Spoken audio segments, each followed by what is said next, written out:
Hi everyone, in this video we are doing the mid-year book tag. If you're new or returning here, hello, my name is Smitty and this is my channel Booksmitten. Now this tag was originally created by Ellie and Chami back in 2012 and since then it's become a bit of a booktube tradition. So I'm tagging myself and I'm really excited to share some of my book reflections based on the prompts of this tag. So let's just get into it.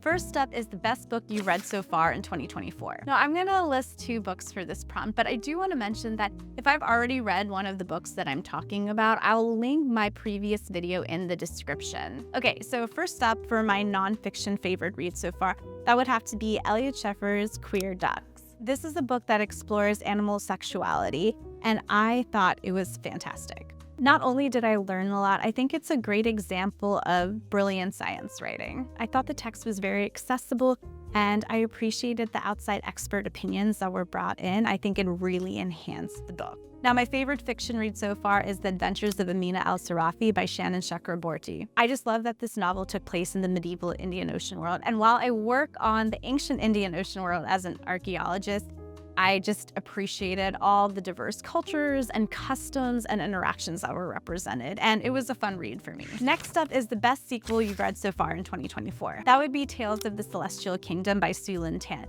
Now, I love the Celestial Kingdom duology, and I was so excited that we were getting these short book of tales, and I think it really wrapped up the series nicely for me, and it was my favorite sequel of 2024 so far. Next is a new release you haven't read yet but want to. That would be a nonfiction read for me, and that's Blood by Jen Gunter. This book explores the medicine and mythology surrounding menstruation, and Jen Gunter is a doctor herself. I got really fascinated about menstruation after working 7 months on a video on my other channel, which you're welcome to check out. I'll link it in the cards above.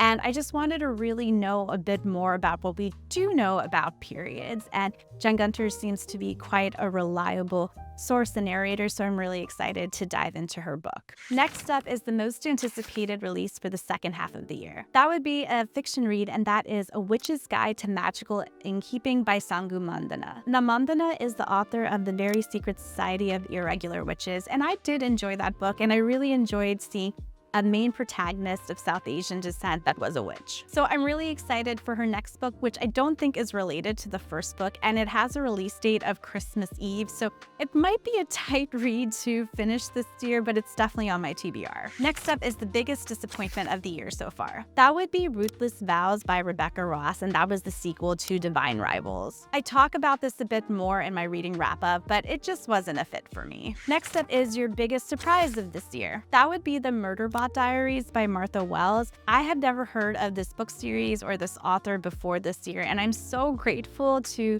the viewer and community member who mentioned this in one of my requests for something to read in the car. One of my viewers graciously told me about this series, and we didn't listen to it on the road trip. However, I was so intrigued after looking it up that I finished all 7 books.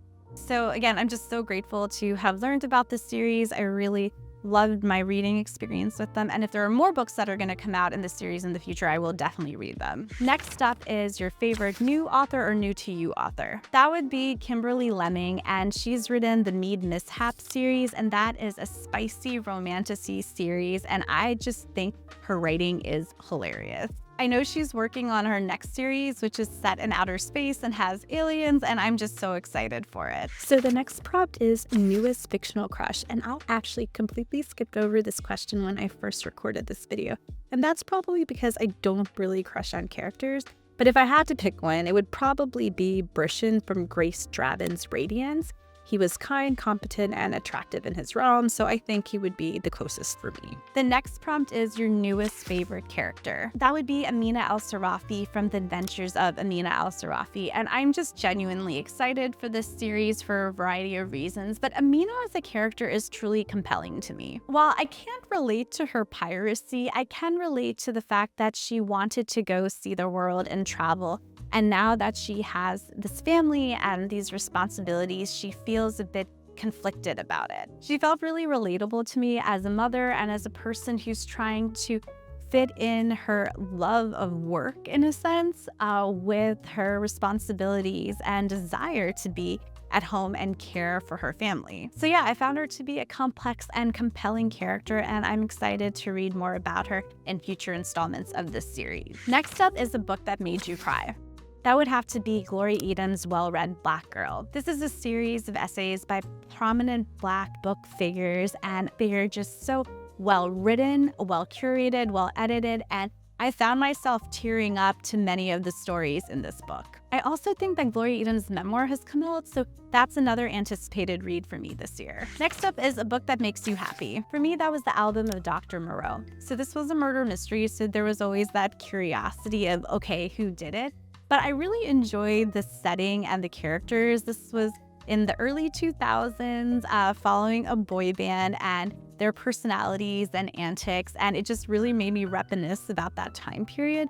I also appreciated that the characters had depth. Overall, it was a happy and enjoyable read for me. Next up is the most beautiful book you bought or received this year. Now, I think I only bought 2 physical books this year, and I wouldn't say that either of them are beautiful. I've been listening to a lot of audiobooks and reading ebooks. However, my mom and sister gifted me these beautiful journals that they found in a thrift shop, and they're very plant-esque, and I just absolutely love them. Finally, the last prompt that I'm gonna do are books that you need to read by the end of the year. Now, I'm a mood reader, so I don't feel compelled to read a specific book. However, I did make a video about my 2024 TBR, so if you're interested in that, you can check it out here. So that's all for this video, and I will catch you in the next one. Bye.